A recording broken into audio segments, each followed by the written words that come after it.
tahu nggak sih bahwa orang sukses dan orang gagal itu ternyata ada polanya loh. Coba kita lihat, kira-kira kamu termasuk yang mana?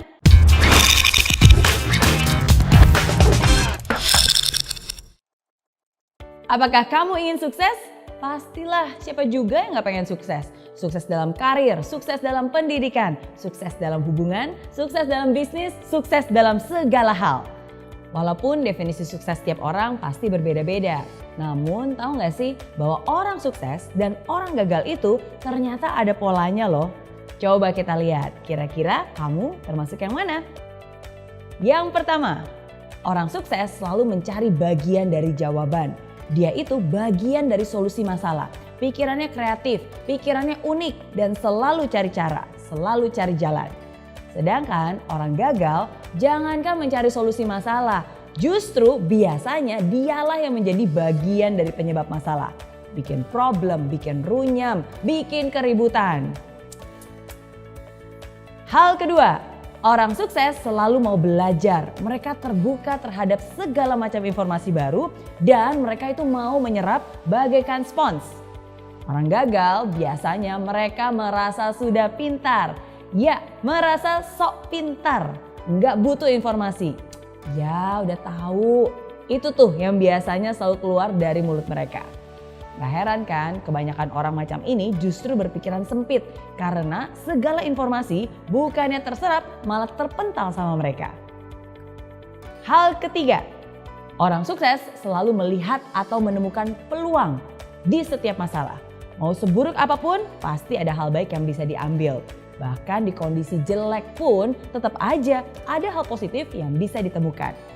Nah, orang gagal biasanya hanya melihat masalah di setiap peluang. Bahkan hal yang sudah baik-baik aja nih bisa dicari-cari terus kesalahannya. Bisa dikorek-korek terus negatifnya. Hal keempat, orang sukses membuat komitmen dan dia akan berusaha semaksimal mungkin untuk menghidupi komitmennya. Dan omongannya bisa dipercaya. Sedangkan orang gagal hanya akan membuat janji-janji palsu, pengharapan palsu yang mereka tidak akan pernah menepatinya.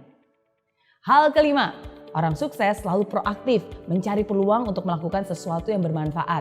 Kalau dikasih tanggung jawab lebih dan pekerjaan yang lebih besar, pasti dia akan senang dan melakukannya dengan sepenuh hati. Sedangkan orang gagal hanya akan melempar tanggung jawab atau menghindar dari pekerjaan yang besar. Jangan deh, ntar kerjaan nambah. Aduh, jangan deh, ntar waktu lemburnya nambah, ntar stresnya yang nambah. Itu komentar orang-orang gagal. Hal keenam, orang sukses suka membantu orang lain. Dia nggak takut kompetisi. Bersama-sama mereka bisa raih kemenangan.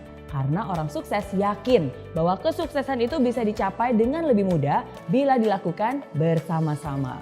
Saling bantu-membantu untuk bisa meraih impian yang dicita-citakan. Sedangkan orang gagal nih cenderung meraih kemenangan dengan cara menjatuhkan orang lain. Hal yang dipikirkannya adalah, gimana ya caranya menang supaya saya bisa ngalahin orang itu? Gimana caranya supaya saya bisa naik setinggi-tingginya sedangkan orang itu bisa jatuh terinjak-injak? Dan lebih parah lagi nih, orang gagal itu selalu senang lihat orang lain susah dan susah lihat orang lain senang. Hal ketujuh, orang sukses kalau salah ya ngaku. Dia akan memperbaiki diri, dia akan rendah hati dan mau belajar lagi. Orang gagal boro-boro terima kritikan. Orang udah jelas-jelas salah aja pasti gak mau ngaku. Biasanya hanya menyalahkan orang lain. Kenapa belum sukses? Bukan salah saya. Salah bosnya, salah anak buahnya, salah istrinya, salah tetangganya. Semua salah. Kecuali dirinya sendiri. Itu ciri orang gagal. Nah, itu dia bedanya kebiasaan orang sukses dan orang gagal. Kalau kamu kira-kira termasuk yang mana nih? Kalau kamu telah memilih mental seperti orang sukses, bagus. Pertahankan itu dan bahkan tingkatkan. Tapi kalau kamu lebih banyak memiliki mental seperti orang gagal, tunggu dulu. Jangan berkecil hati dulu. Nggak ada kata terlambat kok. Justru sekarang ini adalah kesempatan untuk kamu bisa berusaha mengubah kebiasaan-kebiasaan lama yang tidak baik menjadi kebiasaan baru yang lebih membangun. Nggak ada kata terlambat asalkan kamu punya niat. Oke?